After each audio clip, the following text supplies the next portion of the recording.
Graças a Deus que nos dá a vitória por nosso Senhor Jesus Cristo. Vamos ao estudo de mais uma lição bíblica da Escola Dominical. Estamos estudando o terceiro trimestre de 2020 e neste trimestre abordamos os princípios divinos em tempo de crise, a reconstrução de Jerusalém e o avivamento espiritual como exemplos para os nossos dias. Nós estudamos na primeira lição, Daniel ora por um despertamento. Daniel, percebendo que havia se cumprido os 70 anos determinado por Deus para o cativeiro, Daniel ora a Deus para que Deus envie um despertamento para que o povo sentissem a necessidade e o desejo de voltarem para Canaã. Na segunda lição, que foi a lição passada, nós vimos que o despertamento é um milagre. E hoje nós estaremos estudando o despertamento renova o altar. O despertamento renova o altar. O texto áureo da lição de hoje diz: Então Elias disse a todo o povo: Chegai-vos a mim. E todo o povo se chegou a ele. E reparou o altar do Senhor que estava quebrado. 1 Reis, capítulo 18, versículo 30. A verdade prática. Satanás jamais derrotará o crente cujo altar é constantemente renovado pelo Espírito. A leitura bíblica em classe está no livro de Esdras, no capítulo 3, versículos 2 ao 5, e depois do capítulo 10, versículos 10 até o 13. Leiamos a palavra do Senhor. E levantou-se Jesua, filho de Josadabe, e seus irmãos, os sacerdotes, e Zorobabel, filho de Sealtiel, e seus irmãos, e edificaram o altar do Deus de Israel, para oferecerem sobre ele holocaustos, como está escrito na lei de Moisés, o homem de Deus. E firmaram o altar sobre as suas bases, porque o terror estava sobre eles, por causa dos povos das terras, e ofereceram sobre ele holocaustos ao Senhor, holocaustos de manhã e de tarde. E celebraram a festa dos tabernáculos, como está escrito, e ofereceram holocaustos de dia em dia, por ordem, conforme o rito, cada coisa no seu dia. E, depois disso, o holocausto contínuo e as luas novas e de todas as solenidades consagradas ao Senhor, como também de qualquer que oferecia oferta voluntária ao Senhor. Quando, pois, os edificadores lançaram os alicerces do templo do Senhor, então apresentaram-se os sacerdotes, já paramentados e com trombetas, e os levitas, filhos de Asaf, com saltérios, para louvarem ao Senhor, conforme a instituição de Davi, rei de Israel. E cantavam a reveses, louvando e celebrando ao Senhor, porque é bom, porque a sua benignidade dura para sempre sobre Israel. E todo o povo jubilou com grande júbilo, quando louvou o Senhor pela fundação da casa do Senhor. Porém, muitos dos sacerdotes e levitas e chefes dos pais, já velhos, viram a primeira casa sobre o seu fundamento. Vendo perante os seus olhos esta casa, choraram em altas vozes. Mas muitos levantaram as vozes com júbilo e com alegria, de maneira que não discernia o povo as vozes de alegria das vozes do choro do povo, porque o povo jubilava com grande júbilo, que as vozes se ouviam de muito longe. A reconquista da terra de Israel não foi uma tarefa fácil. Além da incompreensão dos povos vizinhos, os líderes judaicos enfrentaram uma descrença do seu próprio povo. Como agir numa hora tão difícil como essa? Somente confiando nas providências de Deus. E foi isso que eles fizeram. Primeiro, ergueram um altar e ofereceram sacrifícios de acordo com o que prescreve a lei de Moisés. E dessa forma, eles mostraram aos adversários da obra do Senhor que Deus ainda luta pelo seu povo. Às vezes nós encontramos dificuldade nas mesmas condições. Há dificuldade por todos os lados, tribulações, Quando nós erguemos o nosso altar, o Senhor opera em nosso meio. Então é hora de levantarmos o altar. E nessa lição, nós veremos o verdadeiro despertamento. O verdadeiro despertamento espiritual começa com a renovação do altar. Veja que Israel, ao voltarem para Canaã, para reconquistarem a terra e reconstruir o templo, eles não começaram já de imediato reconstruindo o templo, os muros da cidade. Mas a primeira coisa que eles fizeram foi reedificar o altar. E quando nós vemos lá em Esdras, no capítulo 3, versículo 2, nós vimos que eles edificaram o altar do Deus de Israel. Mas o que é o altar? O altar na antiga aliança estava presente no tabernáculo. Quando nós estudamos o tabernáculo, nós vimos lá as instruções que Deus deu a Moisés, através de Moisés, sobre a construção do tabernáculo, o altar. E depois no templo construído por Salomão, havia o altar. Mas o que é altar? Quando se fala em altar, devido a essa origem lá da antiga aliança, tanto no tabernáculo como no templo, o conceito que se tem de altar é um conceito errado. Por quê? Porque considera-se o altar a parte de um templo, ou de uma mesquita, ou de uma sinagoga, reservada exclusivamente aos pastores, aos sacerdotes ou aos rabinos. Mas lá no hebraico, língua que foi escrita no Antigo Testamento, o altar significa o lugar de sacrifício. Então, de acordo com as Sagradas Escrituras, o altar era um lugar construído para eles se oferecerem sacrifícios e holocaustos de animais. Era um testemunho perpétuo. Sentia-se nele a manifestação de Deus, significava a presença de Deus para Israel. Lá se santificavam as ofertas, era o lugar onde se realizava a comunhão dos fiéis com o Senhor, por isso era respeitado. Mas e nós, para nós hoje na Nova Aliança? O que é o altar? Quando nós lemos 1 Coríntios, capítulo 3, versículo 16, nós podemos ter um conceito de que é o altar hoje. Paulo diz assim: não sabeis vós que sois o templo de Deus e que o Espírito de Deus habita em vós? Ora, como nós vimos na antiga aliança, o altar, tanto no tabernáculo como no templo, era o lugar em que Deus se manifestava, onde estava a presença de Deus. Hoje, o nosso corpo é o templo do Espírito Santo. Então, o altar hoje está em nós. Nós somos o altar de Deus. Nós precisamos, da mesma forma que fizeram os judeus, renovar o nosso altar para nos aproximarmos de Deus. Quando há despertamento espiritual na vida de um crente, o seu maior desejo e prioridade é aproximar-se do altar de Deus. Segundo registra Tiago, capítulo 4, versículo 8. O crente pode até viver sem o templo, mas nunca sem o altar. Vamos então à lição propriamente dita. No primeiro tópico estaremos vendo o despertamento conduz o homem ao altar. Nós vimos que os judeus sentiam a necessidade do acesso a Deus e que o altar lhes proporcionava esse acesso a Deus.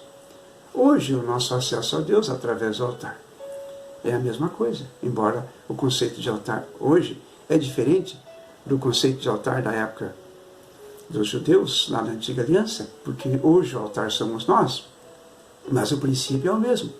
E o acesso a Deus através do altar nós vemos lá em Êxodo, no capítulo 29, versículo 43, quando dá instrução para a construção do tabernáculo. Diz assim Moisés, Êxodo 29, 43, e este será o holocausto contínuo perante o Senhor, onde vos encontrarei para falar contigo ali. Então era no altar, o lugar onde os judeus, o hebreu lá do Antigo Testamento, se encontrava com Deus para falar com Deus. Hoje o altar somos nós mesmos. Todos os despertamentos genuínos começam com a restauração do altar. Foi assim na época de Elias, foi na época de Acabe. Nós vemos lá quando Elias, no confronto com os profetas de Baal, a primeira coisa que ele fez foi reparar o altar que estava quebrado.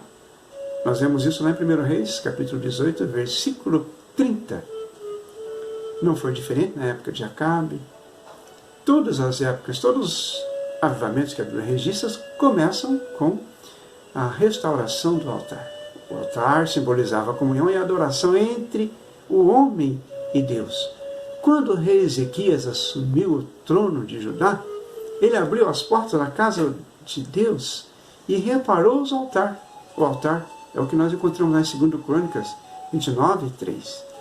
Purificar o altar do holocausto havia sido que era uma necessidade porque o altar do holocausto havia sido substituído pelo seu pai, Acás, o rei antecessor de Ezequias. Ele substituiu o altar que havia no templo por um altar construído com modelo copiado lá de Damasco. Quando nós vemos 2 Reis, capítulo 16, versículo 10 ao 12, nós vemos isso. Ele achou muito bonito o altar lá em Damasco. E ele copiou e aquele projeto,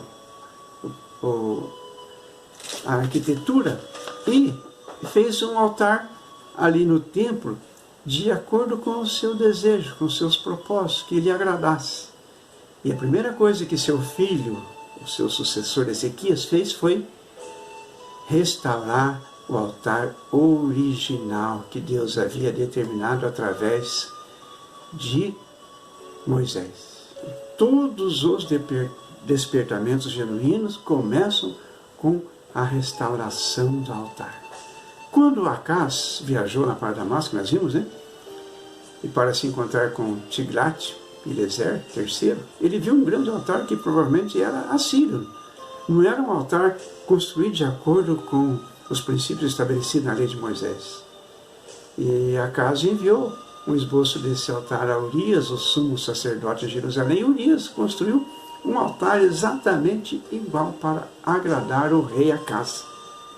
Mas Ezequias, compreendendo, entendendo a palavra de Deus, ele reconstruiu o altar. Quando os judeus voltaram do cativeiro, nós já falamos e repetimos, a primeira coisa que fizeram foi reconstruir o altar sobre as antigas bases do modo como manda a lei.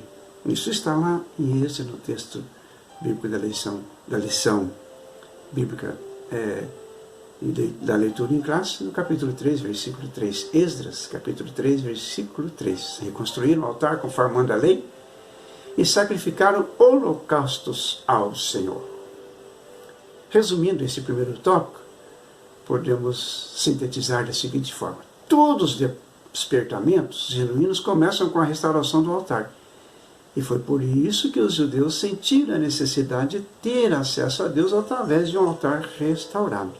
E conosco hoje não é diferente. Precisamos sentir essa necessidade de restaurarmos o altar que somos nós, para nos aproximarmos de Deus. O segundo tópico da lição tem como título Cristo, o centro da nossa comunhão com Deus. Lá no Antigo Testamento, o altar era o ponto central do culto a Deus.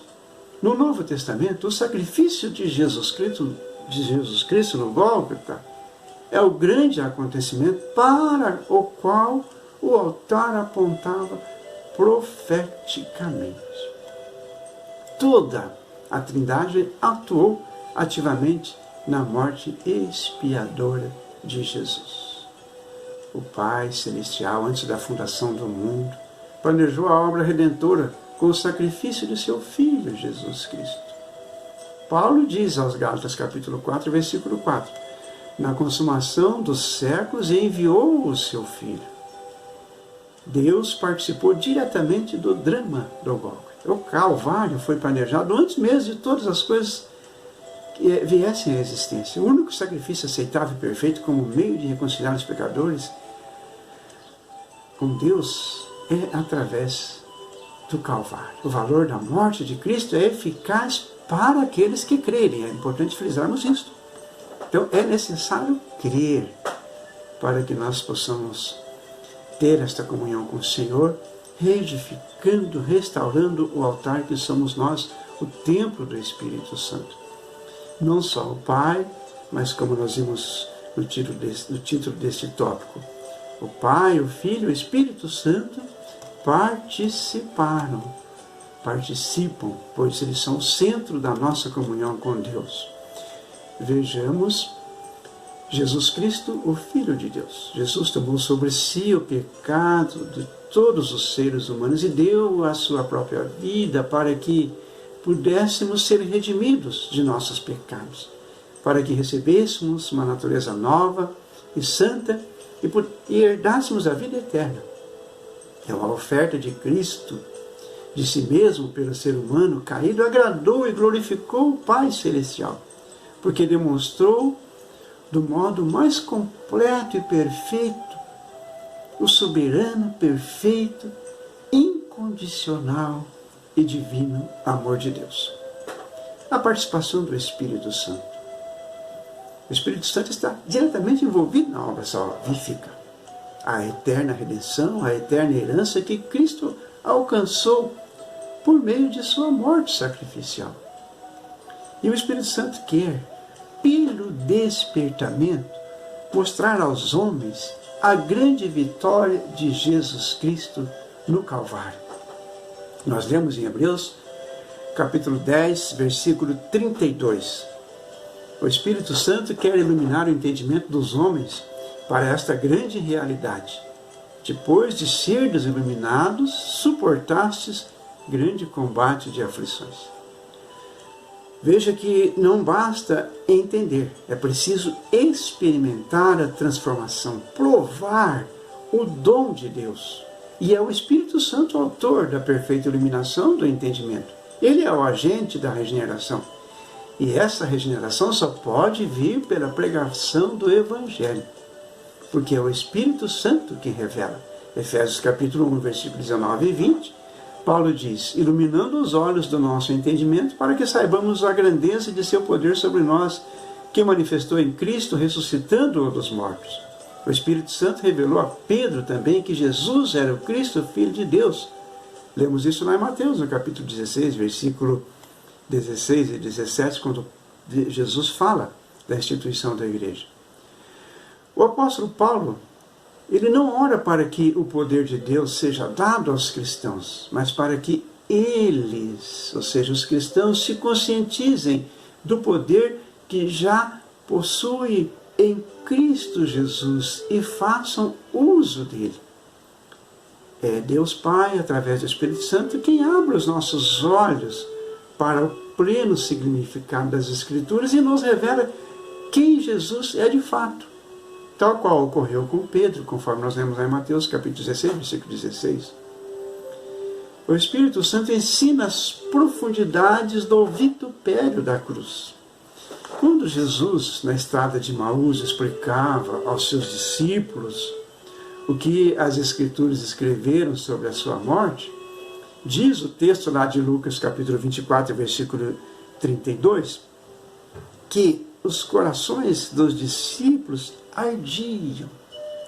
Então veja que apenas um conhecimento empírico, formal, não é suficiente. É necessário mergulhar mais fundo, até um nível de compreensão que não está disponível ao intelecto humano. Como assim? Como explicar isso? É necessário que o Espírito Santo nos ensine todas as coisas. E isso fica claro quando nós vemos o que ocorreu naquele episódio em que os discípulos estavam reunidos a portas fechadas e trancadas. Então lhes abriu o entendimento, diz o texto sagrado. Isso demonstra uma abertura sobrenatural da mente dos discípulos para receber as verdades que Jesus tinha revelado a eles. Nós necessitamos do Espírito Santo limpando a nossa mente turva, e nos esclarecendo palavra por palavra. Jesus, dando as suas últimas instruções aos discípulos, segundo registra o evangelista João, no capítulo 14, versículos 26 e 27, quando Jesus fala do envio do Consolador, Jesus diz assim, e ele vos fará lembrar de tudo quanto vos tenho dito. Então, o Espírito Santo explica o verdadeiro significado da morte de Jesus na cruz. Quando nós compreendemos pela iluminação do Espírito Santo a necessidade da cruz na história humana, nós entendemos o verdadeiro sentido de ser cristão.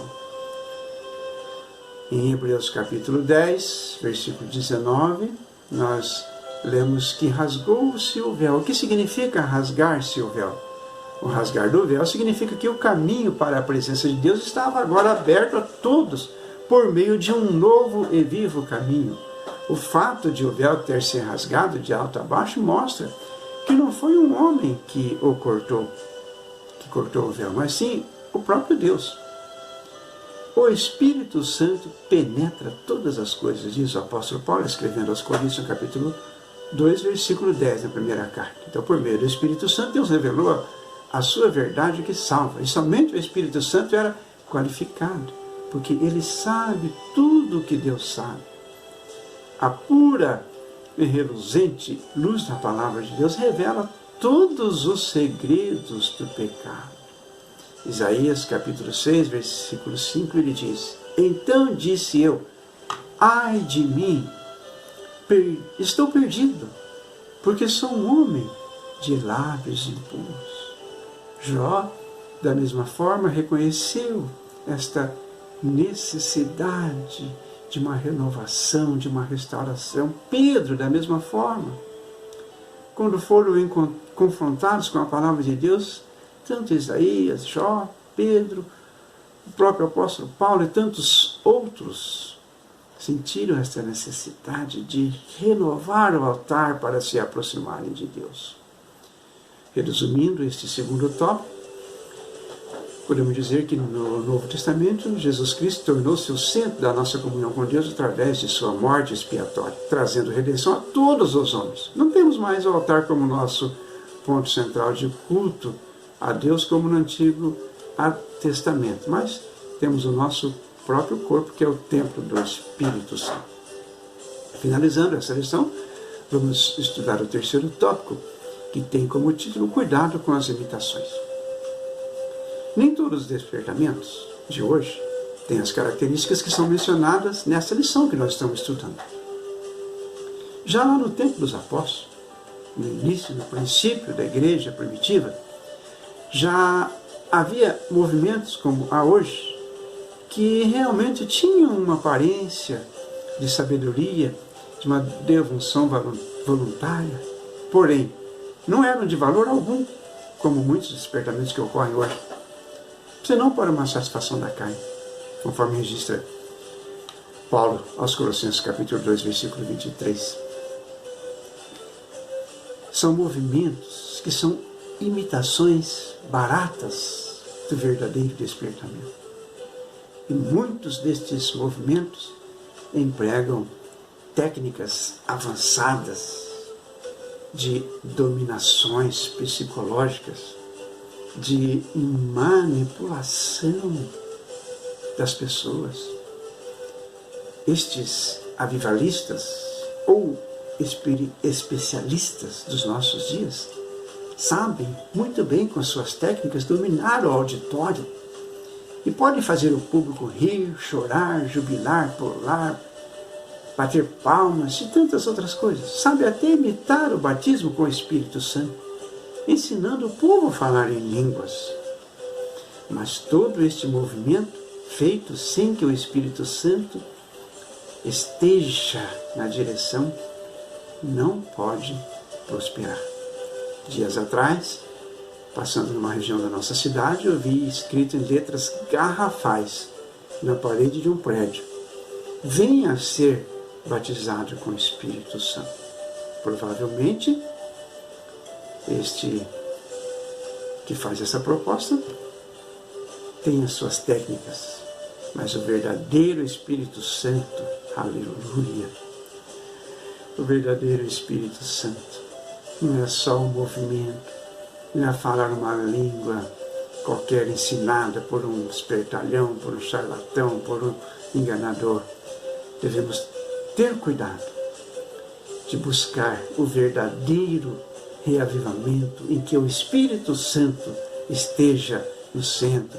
Aleluia! Que o Espírito Santo esteja na direção. E a santidade só é possível de dentro para fora.